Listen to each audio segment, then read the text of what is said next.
The US-based Cognizant Technology Solutions (CTS) has rung the warning bell for around 12,000 of its employees for the proposed cost reduction in the company. With 75% of the workforce in India, the threat of loss of jobs in India looms large. Chief Financial Officer of CTS, Karen McLaughlin, was quoted as saying, "We remain on track to achieve our revised full-year revenue guidance. However, to continue to invest in our growth initiatives, we must move quickly to improve our cost structure." While India has been a preferred destination of corporate giants owing to the cheap labor and the so-called ease of doing business, the working class continues to be neglected and be deprived of job security by the profit-hungry corporates. The successive central governments too have invested little time in concentrating on these core issues. The Union of IT and ITES Employees, Unite, condemned the move by the company, calling it unjustified. Unite has stated that the proposed act of mass retrenchment of its employees, despite a strong quarter result, aims at profit maximization, ignoring the life of its employees and their families. The IT MNCs are sending out employees like in mass numbers. This is not the first time IT employees are sending out by the companies. It is the regular event. It's regularly happening every December, every November. When the companies reach the last quarter, they try to reach the target which the leaders committed inside the board of directors, and they try to achieve it by sending out employees and saving cost cutting. And they started trying to reach around 18 or 19%, whichever they have committed in the board of directors.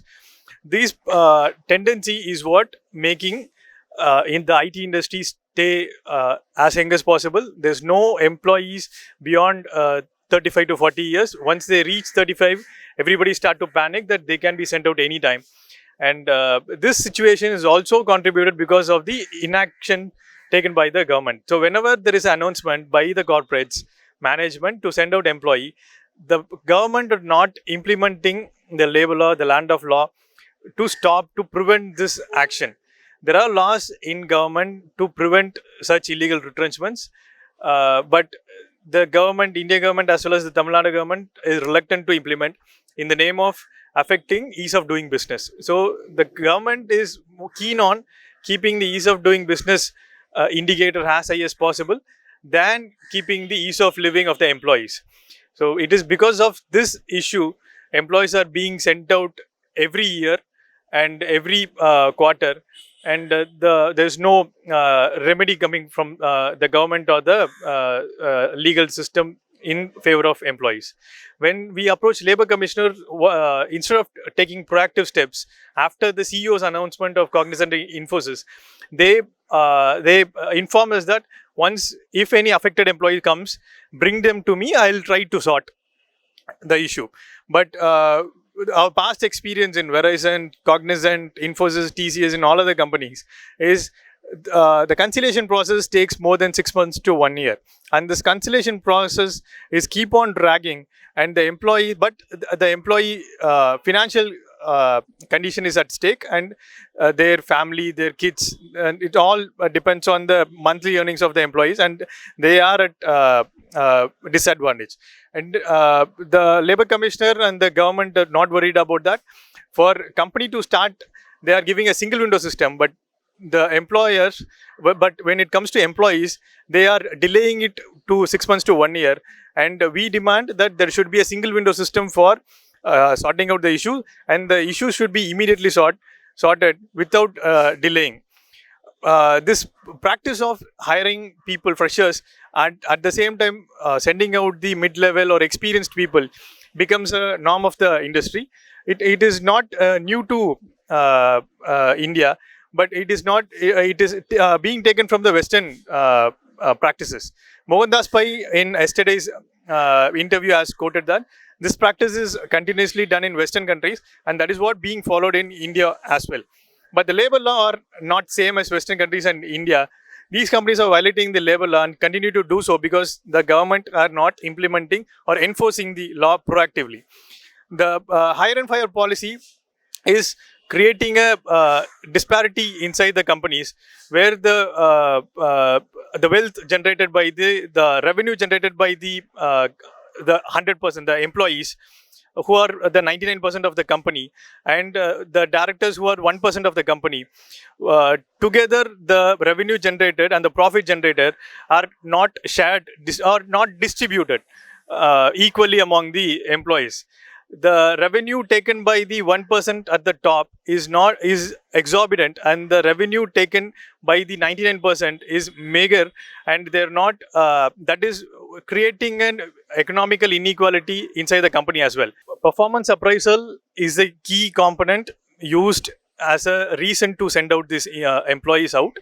The justification given is they are non-performers or they're not adding value to the company's plan.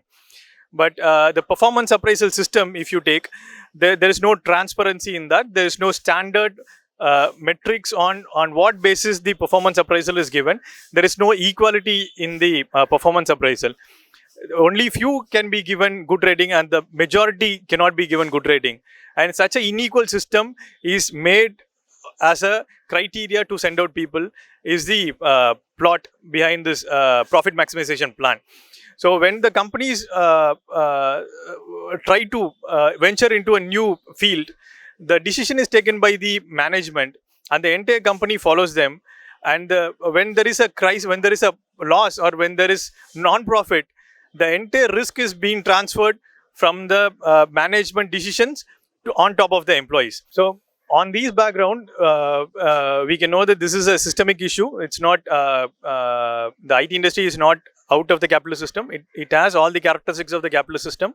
All the inequalities and the risk transfer to the employees are common, and the unequal opportunity is common. The way out the way out as employees union unites is that government should bring in policies to stop the illegal retrenchments happening as an immediate step. But in the long run, employees can see the actions taken by the government and the corporates. They are nowhere in favor of employees. They are either forced to act in favor of employees, or they are acting in favor of employers. So in that case, the employees has to start talking about unions and unionization inside the company and start learning the history of unionization, which is the only way forward to win employees' rights and benefits in favor of employees. The employees talking politics in the office is a need of the hour, and the politics we mean is not the electoral politics, it's the politics of employees. And you can see the Mohandas Pai's article. It is an example of how an employer's politics is, and we should start talking about employees' politics, and that is where the trade union movement comes in and unionization comes in.